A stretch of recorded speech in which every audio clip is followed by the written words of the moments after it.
I've got two questions, sir. Love is categorized into various types, like maternal love, paternal love, love between siblings, between spouse, between man and woman. I want to know whether there is any correlation between sex, love, and meditation. That is the first question. Second is Shiv and Shakti. Shakti is energy and energy is matter. Can we say it is consciousness, if we can translate it into English, consciousness and matter? Second question, no. It's a complete… there's too much of wrong depiction happening. I don't know if we have the time to look at that, because that's a certain dimension of life which has to be looked at in a certain way. For the first one, there is… see, I think we've already gone through this. See, love is not about somebody, please understand. A relationship is about somebody. We hold different relationships with different kinds of people, isn't it? Depending upon what is the nature of activity we are in. Now, your child comes here, out of your love, you grab him and put him on your lap. Your neighbor comes, please don't do that. But can you love your neighbor equally like this, without grabbing him? Yes or no? So, your mother comes, you go and do this and express your love. Your dog comes, boo boo boo boo boo, you do. Can you love your dog as much as your mother, I'm asking you? Oh, dog and mother, he's comparing. Stupid nonsense, tell me, when you're really feeling wonderful about your dog, is it any less than anything or any more than anything? Huh? Love is not about somebody, it's the way you are within yourself. But we hold different relationships. Our relationship with the dog is one way, with our mother another way, with our child another way, with a friend another way, with a working relationship it's another way. Relationships are transactions. Transactions have to be managed sensibly. You can't hold same transaction with everybody, polygamy. Why am I being made the poster? Not you, not you, it's a concept. It's a concept. You're not the only one who's aspiring for that. So it's a conceptually, it is just that. Every relationship, it's a different kind of transaction, isn't it? And if you do not know what is the purpose of the transaction and the nature of this transaction, you will obviously mess it up. You'll obviously mess it up, it doesn't matter how close they are to you, you will see it'll got… Many number of people it's happened, people who thought they are one and they'll never get separated are in horrible, hateful situations between them, not because of anything else, not because they're bad people, not because something else, just that you do not understand the limitations, you mistake action and the way to be. Love is a certain way to be. Relationship is a transaction. Transaction has to go by the laws of the transaction. If you try to push it beyond that, it'll break. But how you feel within yourself, nobody has any business with it. Nobody should be able to do anything about it. You feel wonderful within yourself, in your thought, in your emotion, in your body, in your energies. This is the way you should be. If you're feeling sweet in your emotion, you're loving towards everything that you set your eyes upon. But the transaction is different. How I am, how I transact with somebody, I cannot transact with you just like that, isn't it? But I don't have to feel any different, because this is the way I've decided to be within myself. So you need to have this understanding, what is being, what is doing. If this distinction is not there, then you'll mix it up and you think this is that, that is this. I love you is a fake statement. I'm in love, all right.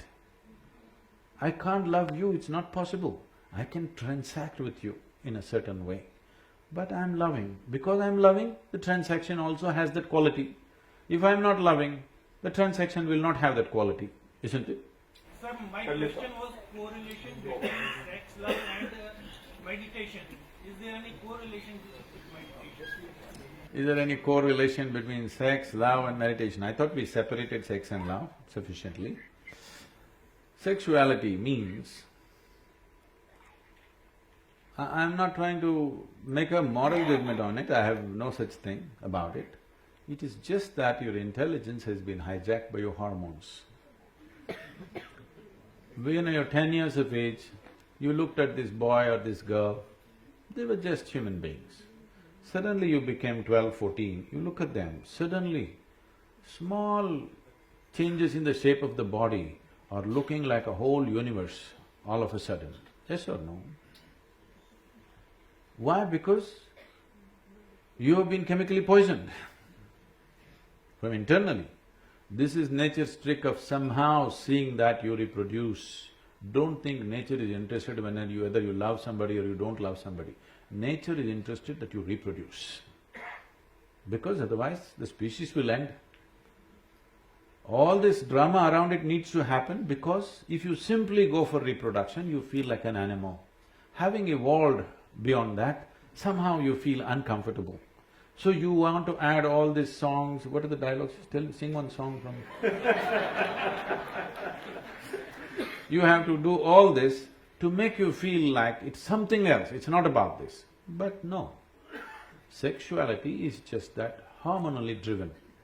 Is it good, bad? There is no such judgment, it's not for you to judge it's good or bad. The question is for you personally, how strong a force is it within you?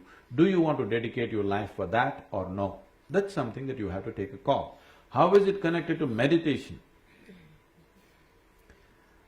The word meditation in English language doesn't mean anything, actually. That's why everybody uses it. If you close your eyes and sit, in English they will say you're meditating. With eyes closed you can do many things. You can do japa, tapa, dharana, dhyana, samadhi, shunya, any number of things. Or you might have just mastered the art of sleeping in vertical postures. Who knows what you're doing with your eyes closed? Different things you can do.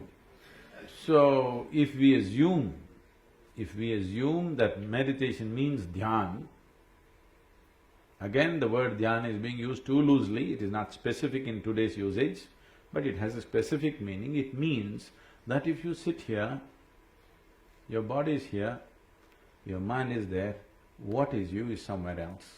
That means these three identities are separate in your experience. Once these three things are separate, then where is the question of asking the process of the body, the process of the mind, what has it got to do with it? Is there a correlation? No, there isn't. Now, oh, so if I meditate I can't have sex, if I have sex I can't meditate. That's not the thing. Meditation is not an act, it's a quality. If you cultivate your body, mind, energy and emotion to a certain level of maturity, you become meditative. It is like the fragrance of a flower. If the flower has blossomed, there is fragrance. If a flower doesn't blossom, you can spray something and go, but it'll not be the same. There's a difference between what exudes from within you and what you put on from outside. There's a big, huge difference. It's a question of life and death. The difference is between life and death. You can even make a dead body smell good if you spray something, but that's different. Exuding a certain fragrance is completely different.